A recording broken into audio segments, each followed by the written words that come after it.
I think it goes without saying that Salvo is committed to obtaining international recognition of Scotland's rights. Scotland has rights? Really? What a radical idea. But unlike rainbow unicorns, which we've been accused of chasing, the rights of nations are well-established fact.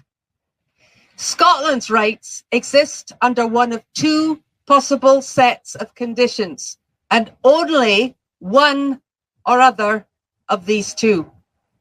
Either it is a signatory nation to a treaty. Any signatory nation to any treaty has the right to expect the terms and limits agreed. And this is a right of peoples and nations and not just of states, unlike what you'll hear lawyers here saying. They've not gone and read up on it.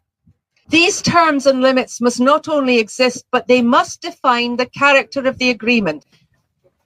But in Scotland's case, what it defines is Scotland's position in the United Kingdoms of Great Britain. Those terms and limits mean we have a right here and now to the sovereignty of our people over their government and to the exclusive control of our Scottish territorial resources, including our energy. Otherwise, that state calling itself the United Kingdom doesn't exist, law or in fact. The UK doesn't exist. Wake up, hen. All you need today is look about you. Well, I say, take a look under that Union Jack. Because what's strutting around stark naked underneath is just England, all on its own. From Magna Carta to the Union, from the English Bill of Rights to the Supreme Court, and most of all, the English Crown, with all its English rights and privileges, while the Scottish Crown, the whole people of the nation, is shoved to one side. Now, that's no union. No. That's just England playing overlord, wearing a flag and waving around a treaty it never once kept. That's called annexation.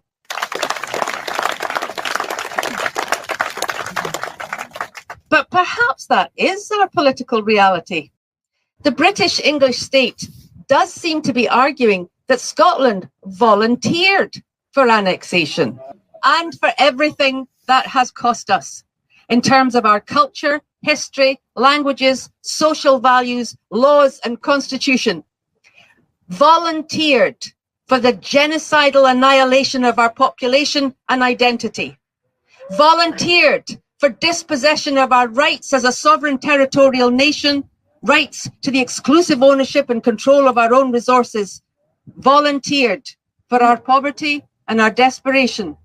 But if there ever was such voluntary annexation, here's what the British establishment can't get away from. There is no such creature in international law as a voluntarily annexed nation. Let me repeat that. No such thing as the lawful voluntary annexation of an entire nation, even if a treaty says that. Treaty of Union says no such thing.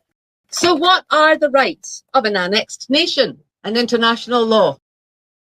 However offensive you might find the word, however you might wish to refute it with the usual stereotypes of a colony, a nation annexed is a colony, no matter what other colonies might look like.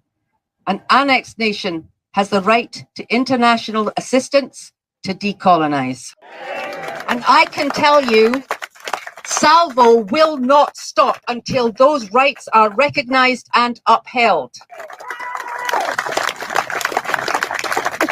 Now, we're sponsoring and participating in the Stirling Directive because it stands on the sovereignty, on the absolute authority of the Scottish people alone, an authority that must be restored to its rightful place above all other authorities of the state.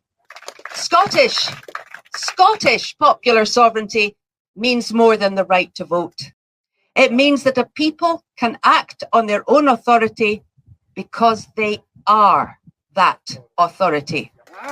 And by acting on the authority that is inherently and lawfully ours, the people of Scotland can empower our representatives to respect and obey a higher power than Westminster. This not only opens the door to independence, but also to the kind of political reform which will enable Scotland to reflect its own political values and constitutional provisions instead of those of our foreign neighbour, England. And what that means is a doorway to a fully independent, self-determining future that looks not like England light, but like the Scotland that lives and breathes in every one of us.